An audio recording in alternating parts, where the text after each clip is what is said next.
Je me suis fait arnaquer en Thaïlande et j'ai perdu de l'argent. Et pour pas que ça t'arrive, je te partage 4 arnaques qu'il faut que tu évites absolument. Première chose, la Thaïlande est un pays magnifique. Tu vas forcément vouloir faire des temples ou des endroits qui sont sacrés. Mais une fois que tu vas pénétrer ce lieu, un Thaïlandais va venir t'alpaguer. Il va te dire que malheureusement aujourd'hui tu ne peux pas visiter le temple parce que c'est le jour du Bouddha, c'est un jour sacré, c'est le jour du roi, c'est fermé. Mais attention, il aura une solution pour toi. Il va t'emmener à l'extérieur dos au temple pour pas que tu vois les autres touristes rentrer dans le lieu. Et là, toujours avec un grand sourire et de bonnes explications, il va pouvoir t'expliquer qu'il y a un autre temple, un autre Bouddha qui est bien plus loin dans la ville, que tu vas avoir la chance de le visiter et après tu vas revenir à ce lieu-là pour enfin le visiter une fois que ce sera ouvert à nouveau dans la journée. Et tout ça en tuk-tuk, alors que le tuk-tuk t'as envie d'en faire, je te connais. Et là l'arnaque est en place, tu vas faire le tour de plein d'endroits différents avec que des complices et que t'arrives à la fin au marché ou surtout au tailleur afin de te faire un nouveau costume parce que t'es vraiment beau gosse comme garçon, que tu ne verras sûrement jamais parce qu'ils vont te proposer de l'envoyer directement en Europe pour que tu n'aies pas à t'embêter avec. Et dans ces différents endroits avec leurs complices, ils vont te faire dépenser le plus possible afin de te retirer le plus d'argent possible et le pire c'est qu'à la fin, tu ne verras même pas l'autre Bouddha ou l'autre temple qu'il avait été prévu. Donc allez bien voir pour vous-même si c'est pas fermé pour une vraie raison et pas la raison qu'il te donne. Et surtout si t'es trop naïf, t'as peur de dire non, t'as peur de blesser, ne rentre pas dans son petit jeu et esquive rapidement la conversation pour pas rentrer du coup dans ce petit stratagème mis en place par les conducteurs de tuk-tuk. Deuxième chose, si tu arrives en Thaïlande, tu vas forcément louer un scooter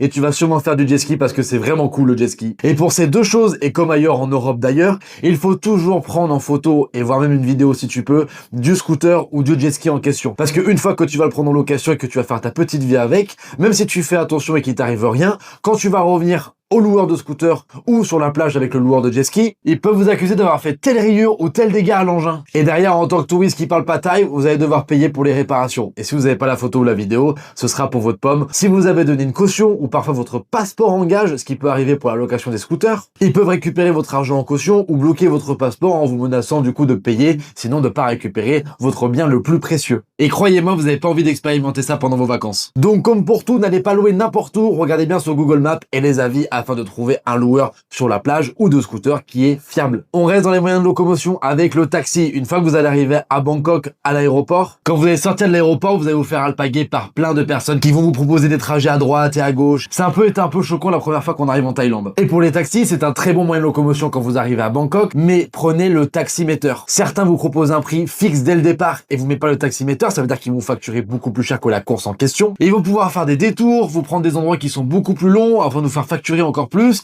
Et parfois ça peut amener des abus une fois que vous arrivez à l'hôtel avec un prix qui est beaucoup plus cher que ce qui avait été annoncé au départ. Donc comme beaucoup de choses en Thaïlande, mettez tout par écrit et en visuel pour être d'accord sur la même chose et sur le même sujet et sur le même prix. Ou sinon prenez via une application qui est plutôt sécurisée et safe où il n'y aura pas de souci parce que vous payez directement